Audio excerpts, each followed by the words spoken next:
we're going to go from this to this and finish up with an image like this. We'll be taking it step by step, and this workflow is really easy. And you can do it in any of the main 3D softwares. I'll have timestamps down in the description, so feel free to skip around to any section that you'd like. To start off, you'll want to download the twinmotion software from the Epic Games Store. In this case, we'll be using the educational version and the direct link plugin for ArchiCAD. Once you've got it installed, you'll just want to go to Options, Add-on Manager. You'll want to scroll on down just till you get to the Datasmith for ArchiCAD and make sure you've got this box checked. From here, we'll want to go to Window, go to Palettes, and make sure you've got Datasmith turned on. This little palette here will pop up. I'm just going to pop mine up into the top left-hand corner here. Now, to create the scene, I've downloaded the day and night skies architecture preset. So what I'll do, I'll open this one, and inside of here, if we go down to Media, we'll see that we've got a bunch of different scenes that have been set up from the twinmotion team. And this is the one we're going to use for our scene, which is just 15 night. So if we go down to ArchiCAD, I'm just going to turn the site mesh back on for this one. I'll go back into twinmotion. I'll go to import. I'll press this little plus button here. It'll ask me for the direct linked settings source. I'll just select this one here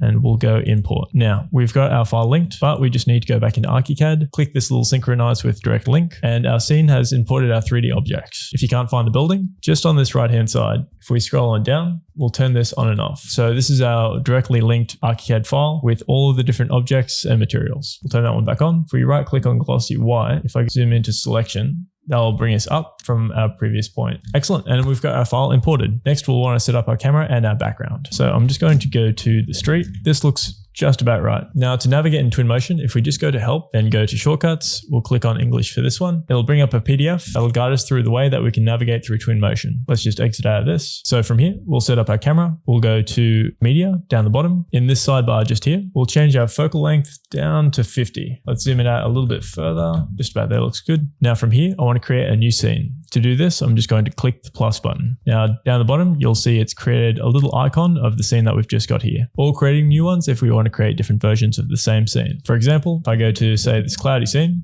I zoom in, I navigate around, set it down, I'll refresh, you'll see that the icon's changed. And then from there, if I say change the camera, shift it back and refresh it, the icon will change again. We can quickly change through the scenes just by clicking on the icons. I'll go back to our night one just here. Excellent. Now with our environment and our background, we'll go to the environment tab just here. I don't want the ground to be as wet, so I'll just take this back until we've got it nice and dry. Now from here, I want to rotate the actual background. To do this, I'll go to HDRI environment and I'll just go down to rotation and I'll twist this one around. I think that looks just right. Then I'll update. Next up, we'll want to place our car and our character. For this, we'll want to go into the left-hand side and click on vehicles. We'll go to cars. And I like the coupe. It's got a nice, stylish, sleek look about it. So let's bring that into the scene and click once. Now we can change the color after. So if we just click on it, select the coupe and then go to color, I kind of prefer the lighter gray. So let's select that and rotate our car around. The way that we move objects within the scene is using this three-dimensional translate tool. So if I just navigate up, I can turn it around by grabbing onto this tab. I can move it right or left using this tab, up or down using this one, and back and forth using the red one. Let's navigate back down, tapping E and W.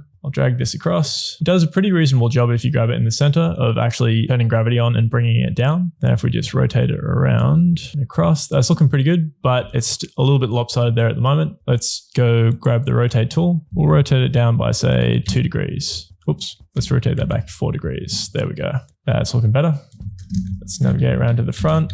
We'll want to bring this a little bit closer to the garage. And we'll sit it around about there. Let's take a look back at our scene, click off of it. Yep, that's looking pretty good. Now we'll want our person. Let's go back to our library, go characters, and we'll go posing humans. We'll go casual. And for this scene, let's just use Yasmin. Bring her down through to here. When we turn on the lights in a minute, it's going to give us a nice silhouette. So let's select Yasmin, rotate her around a little bit more. There we go. Next up, let's add the lights for our scene. So we'll go back to library and we'll go to lights and I'll go an omnidirectional light. I'll zoom on in and I'll place this within the bedroom space here. I can change the light just like we did with the car a second ago. Let's just go back outside of our scene. At the moment, we can't see through our windows. So let's just quickly change that. Go back to our library, go to materials and go to glass. And we'll go to glass clear. We'll click and drag and we'll put this onto our glass. Excellent. Let's select that omnidirectional light that we just set up. We'll bring it up and whoop, just down a little bit. And so that we can see the tabs a little bit better. Let's just navigate around. Now if we deselect, we can just go back to the right hand side here. We'll shift this just down about there. Let's go back to our scene. Now I'll just bring the intensity down just a little bit. We'll just play around the positioning a little bit more. There we go.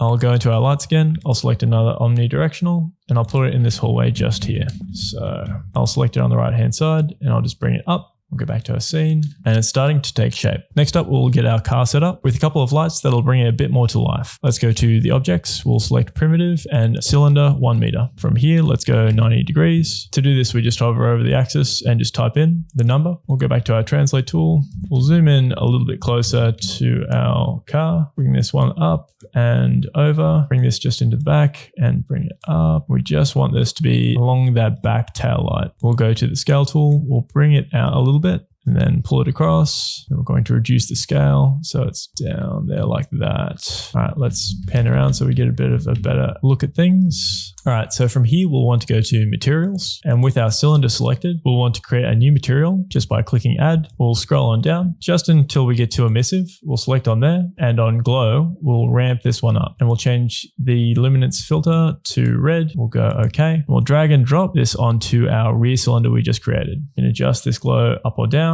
to suit. Can rotate this about 1 degree. Yep, that looks good. Go back to transform. We'll bring that up a little bit. There we go.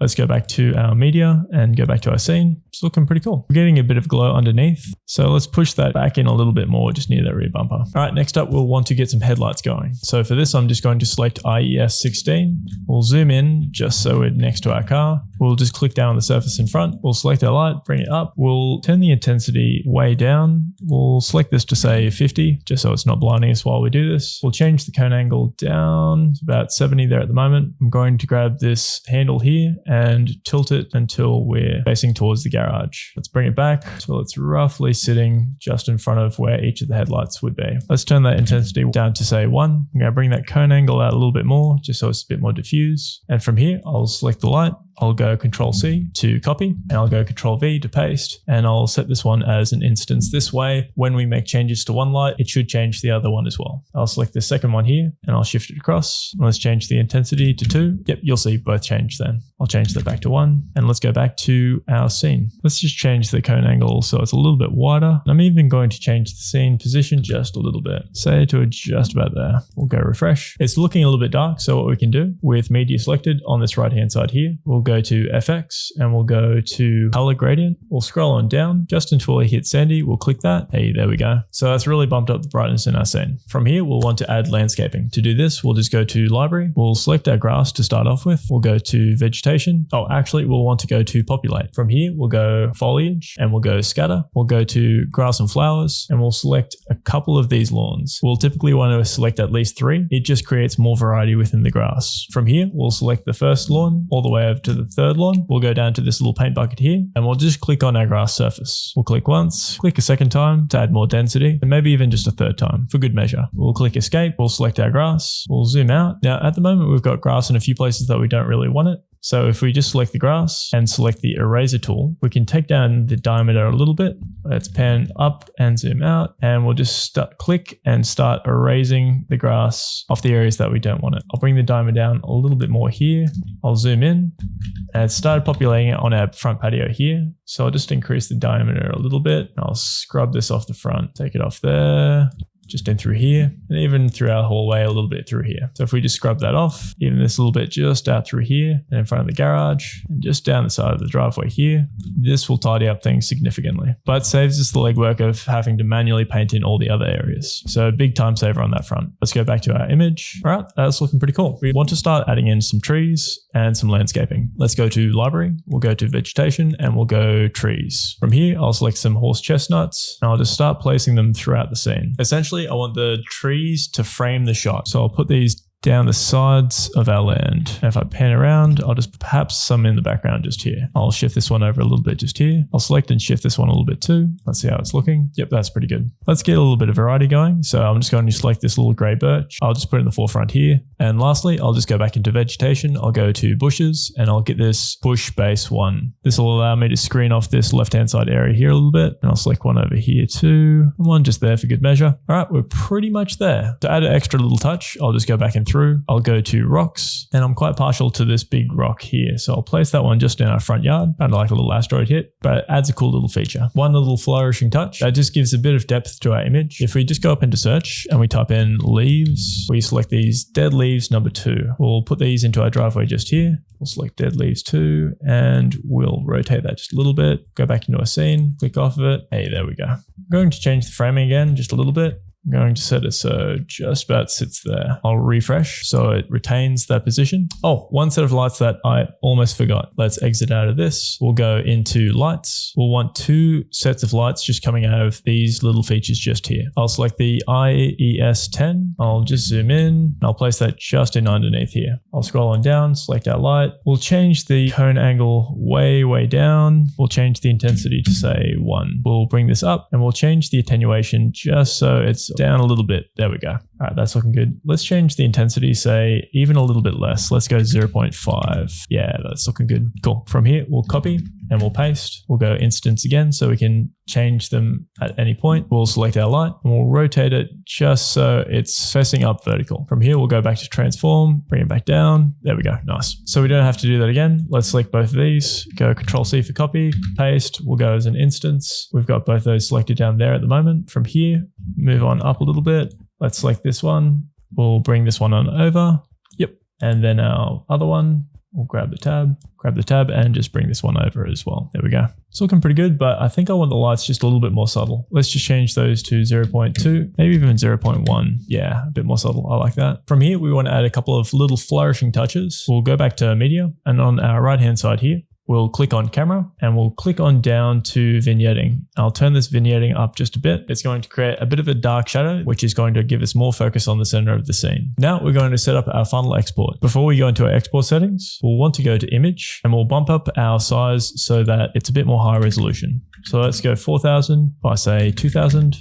Excellent. We'll go refresh just to make sure we've saved our changes. We'll go to export, and from here, we'll want to go to image. With JPEG selected, we'll go to this little plus icon. We'll select image 26, which has been the one that we've been editing just down here. We'll select that and we'll click outside. And from here, we're pretty much ready to export. Let's just go start export. From here, we'll select the folder that we want it exported to, and we'll just go select folder. From here, it'll start exporting and rendering the actual file. This one took roughly around 10 seconds, which still blows my mind, considering it used to literally take hours just for a single render. From here, our scene should look like this, but I want to tweak the colors just a little bit so that it looks like this. I'm just going to drag and drop my file into Photoshop. If you don't have Photoshop, you should still be able to make color adjustments post using any other software or even on your phone. From here, click down the bottom and go to color balance. I'll just want to bring it just a little bit towards the magenta and a little bit towards the red as well. Just going to go -3 to the yellow, and that's pretty much got me sorted on the color balance. Next up, I'll just want to go to curves. I'll bring that down just a little bit and just up a little bit here so I get it just about right. From here, it's just making those fine little adjustments to get it just how you like it. Just a few little things that I picked up that I'd like to adjust before we finish up. Let's go back to the omnidirectional light. Let's bring it down a little bit. We'll zoom in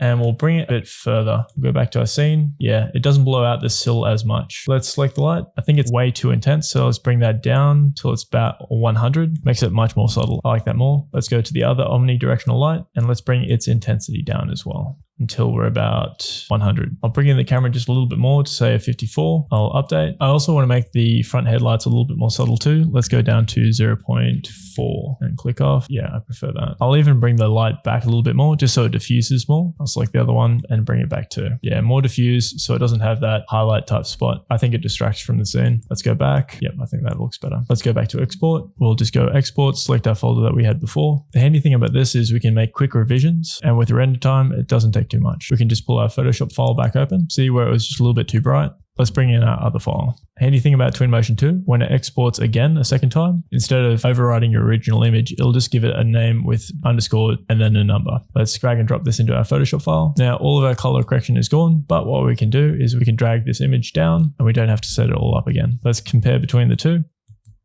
If you'd like to download the model that was used in this video, be sure to check out my Patreon page, which I'm going to link down below in the description. It's where I put all of my tutorial files, adding new ones with each video. Having access to quality base files saves years of time and stress with the setup. I can't recommend it highly enough. For more tutorials, check out this video just over here.